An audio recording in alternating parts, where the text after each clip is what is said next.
Dental implant செய்கிறதுக்கு முன்னாடி என்னெல்லாம் முக்கியமான விஷயம் நம்ம கவனிக்க வேண்டியது, இது ரொம்ப இம்பார்ட்டண்ட்டான வீடியோ. ஏன்னா நிறைய பேர் வந்து பற்களை எழுந்ததுக்கப்புறம் இம்ப்ளான்ட் போட்டு ட்ரீட்மெண்ட் பண்ணி அதனால நம்ம லைஃப் லாங் அந்த இம்ப்ளான்ட் வருமானு கேட்குறாங்க. ஸோ இந்த இம்ப்ளான்ட் பண்ணுறதுக்கு முன்னாடி என்னெல்லாம் விஷயம் நம்ம கவனிக்க வேண்டியது, அதோட இம்பார்ட்டன்ஸ் என்னன்னு இந்த வீடியோவில் பார்க்க போகிறோம். வணக்கம், என் பேர் டாக்டர் அருண். பேர்ல்ஸ் பல் மருத்துவமனை, சென்னை ராஜா அண்ணாமலைபுரத்தில் 2001 நடத்திட்டு இருக்கோம். இந்த சேனல் இன்னும் சப்ஸ்கிரைப் பண்ணலைன்னா பேர்ல்ஸ் இண்டஸ்ட்ரி சேனலில் அவசியம் சப்ஸ்கிரைப் பண்ணுங்கள். நிறைய videos dental health, dental awareness சம்மந்தமாக செஞ்சுட்ருக்கோம்.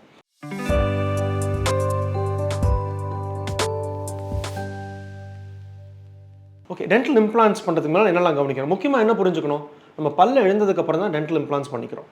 ஸோ பல் எதனால் இழுக்கிறோம்? அதாவது பல்லை நம்ம ஒழுங்காக கவனிக்காமல் சொத்தை வந்து அந்த சொத்தையினால் பல் எடுத்துருக்கலாம். ஆர் பல்லில் ஈரில் ப்ராப்ளம் வந்து பல் ஆடி விழுந்திருக்கலாம், அதனால் டென்டல் இம்ப்ளான்ட் பண்ணிக்கலாம். ஒரு சில பேர்களுக்கு மட்டும் ஒரு ஆக்சிடென்ட்னாலேயோ பல் இழக்க நேரிட்டு அவங்களுக்கு இம்ப்ளான்ட் பண்ணிக்கலாம்.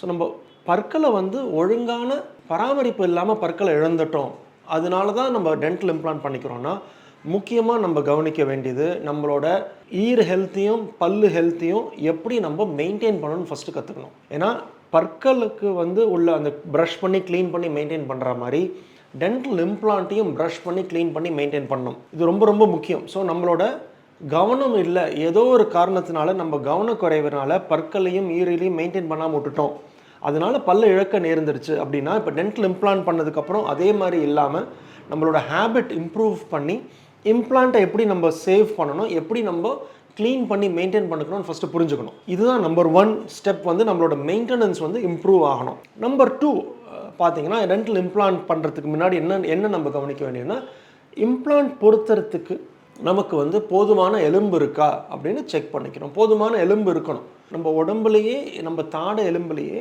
போதுமான எலும்பு இருந்ததுன்னா நம்ம பண்ணுற இம்ப்ளான்ட் வந்து ரொம்ப வருஷம் ஆனாலும் ப்ராப்ளம் இல்லாமல் நல்லா ஃபங்க்ஷன் பண்ணும். எலும்பு குறைவாக இருக்கிற இடத்துல நம்ம இம்ப்ளான்ட் பண்ணும்போது அந்த இம்ப்ளான்ட் ஃபெயில் ஆகிறதுக்கான வாய்ப்பு இருக்குது. எலும்பு நல்லா இருக்கா இல்லையான்னு செக் பண்ணுறதுக்கு அவசியம் போய் டாக்டரை பார்க்கணும். நமக்கே தெரியாது இல்லைன்னா டாக்டரை போய் பார்க்கணும். டாக்டர் வந்து ஸ்கேன் பண்ணுவாங்க, எக்ஸ்ரே எடுப்பாங்க, சிபிசிடி ஸ்கேனும் எடுப்பாங்க. அப்படின்னா என்ன? CT scan. ஏன் வெறும் எக்ஸ்ரே மட்டும் எடுத்தால் போகாதா டாக்டர்?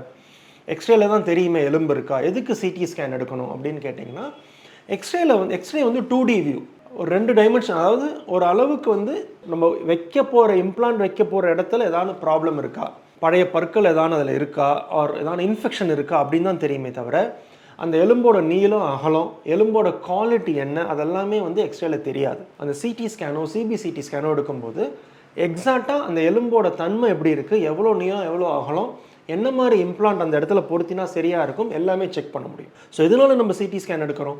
இந்த ஆஸ்பெக்ட் நமக்கு வந்து போதுமான அளவு, ஃபஸ்ட்டு வந்து மெயின்டெனன்ஸ், ரெண்டாவது வந்து எலும்பு. இந்த எலும்பு வந்து போதுமான அளவு நம்ம மெயின்டெனன்ஸ் இருக்கா, இதில் நம்ம இம்ப்ளான்ட் பண்ணால் சக்ஸஸ்ஃபுல்லாக இருக்குமா தெரிஞ்சுக்கிறதுக்கு தான் இந்த லோக்கல் ஃபேக்டர்ஸ், இது நம்ம பார்த்துக்கணும்.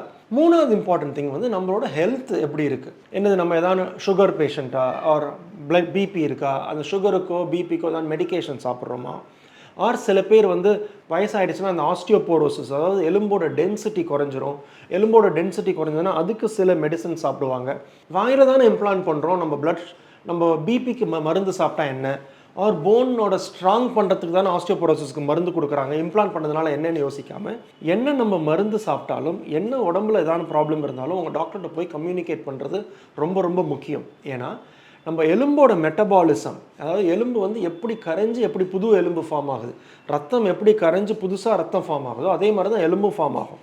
இந்த எலும்பு ஃபார்ம் ஆகும்போது நார்மலாக எலும்பு ஃபார்ம் ஆச்சுன்னா தான் அந்த இம்ப்ளான்ட் நல்லா ஃபங்க்ஷன் பண்ணும். ஸோ நம்ம ஏதாவது ஒரு மெடிசன் சாப்பிட்றோன்னா அந்த மெடிசன் ஆர் பிபி இருக்குது, சுகர் அன்கண்ட்ரோல்டாக இருக்குது அப்படின்னு இருக்கும்போது இந்த ப்ராப்ளம் ஏதாவது இருந்துச்சுன்னா, ஸோ இது வந்து நம்ம அந்த இம்ப்ளான்ட்டோட சக்ஸஸை அஃபெக்ட் பண்ணுறதுக்கான வாய்ப்பு இருக்குது. ஸோ முக்கியமாக நம்ம கம்யூனிகேட் பண்ணணும். ஸோ ஃபஸ்ட்டு மெயின்டெனன்ஸ், செகண்ட் வந்து லோக்கல் ஃபேக்டர்ஸ், நெக்ஸ்ட் வந்து மெடிக்கல் ஃபேக்டர்ஸ். லோக்கல் ஃபேக்டர்ஸ்னால் என்ன, எலும்பு எவ்வளோ இருக்குது, என்ன மாதிரி பண்ண போகிறோம். மெடிக்கல் ஃபேக்டர்ஸ் வந்து என்னெல்லாம் மெடிக்கேஷன் சாப்பிட்றோம், மெடிக்கல் ஹிஸ்ட்ரி என்ன, இதுதான் மூணாவது. நாலாவது வந்து என்ன மாதிரி இம்ப்ளான்ட். டிப்பிக்கலாக பார்த்தோம்னா எப்படி இம்ப்ளான்ட் பண்ணுறோம், எப்படி அந்த இம்ப்ளான்ட் செய்முறை என்ன டெக்னிக்கில் பண்ணுறோம், என்ன குவாலிட்டி ஆஃப் இம்ப்ளான்ட் பண்ணுறோம். ஸோ நம்ம வாயில் வச்சுக்க போகிறோம் இல்லையா, வாயில் வந்து எலும்புக்குள்ளே அது பொருத்த போகிறோம்.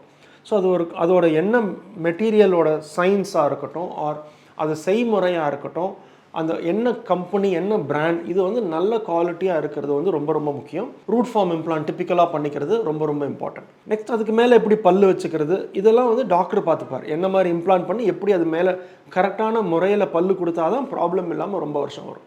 ஸோ இதெல்லாம் வந்து ரொம்ப ரொம்ப கவனிக்க வேண்டியது. முக்கியமாக இம்ப்ளான்ட் பண்ணி முடிச்சதுக்கப்புறம் இனிஷியலாக வந்து டாக்டர் வந்து இன்ஸ்ட்ரக்ஷன்ஸ் கொடுப்பாங்க இல்லையா, ரொம்ப கடினமான பொருள் கடித்து சாப்பிடாதீங்க, அந்த ஈர் ஹீல் ஆகிற வரைக்கும் வெயிட் பண்ணுங்கள், போன் ஹீல் ஆகிற வரைக்கும் வெயிட் பண்ணுங்கள். ஸோ என்ன ஸ்டேஜில் என்ன மாதிரி நம்ம ஃபுட்டு சாப்பிட்லாம் இதை நம்ம கரெக்டாக ஃபாலோ பண்ணி லாங் டேர்ம் சக்ஸஸ் வந்து ரொம்ப நல்லாயிருக்கும். கம்ப்ளீட் ட்ரீட்மெண்ட் முடிச்சிட்டோம் அப்படின்னா யூஸ்வலாக டிப்பிக்கலாக டாக்டர் வந்து ஸ்ப்ளிண்ட் கொடுப்பாங்க. ஸ்ப்ளிண்ட்னா என்னதுன்னா மேல் பல்லு கீழ்ப்பல்லு சேரும்போது இது வந்து ஃபோர்ஸை வந்து கரெக்டான முறையில் வைக்கிறதுக்கு பற்களுக்கு வந்து ஒரு பிளாஸ்டிக் கவரிங் மாதிரி இருக்கும், ஒரு ரெசின் கவரிங் மாதிரி இருக்கும். இதுதான் அக்ளூசல் ஸ்ப்ளிண்ட் ஆர் ப்ரக்ஸ் நைட் கார்டுன்னு பேர். யாருக்கெல்லாம் நைட் கார்டு அவசியம் நைட் கார்டு போட்டுக்கணும். ஸோ நைட் கார்டு போட்டுறதுனால அந்த ஃபோர்ஸ் அந்த இம்ப்ளான்ட் அண்ட் உள்ளுக்குள்ளே இருக்கிற எலும்பை குறைக்க முடியும். இது நீண்ட காலம் இம்ப்ளான்ட் வந்து ப்ராப்ளம் இல்லாமல் வரதுக்கான ஒரு இம்பார்ட்டன்ட் ஸ்டெப் அது. ஸோ இந்த ஆஸ்பெக்ட்லாம் தான் நம்ம கவனிக்க வேண்டியது டென்டல் இம்ப்ளான்ட் செய்கிறதுக்கு முன்னாடி.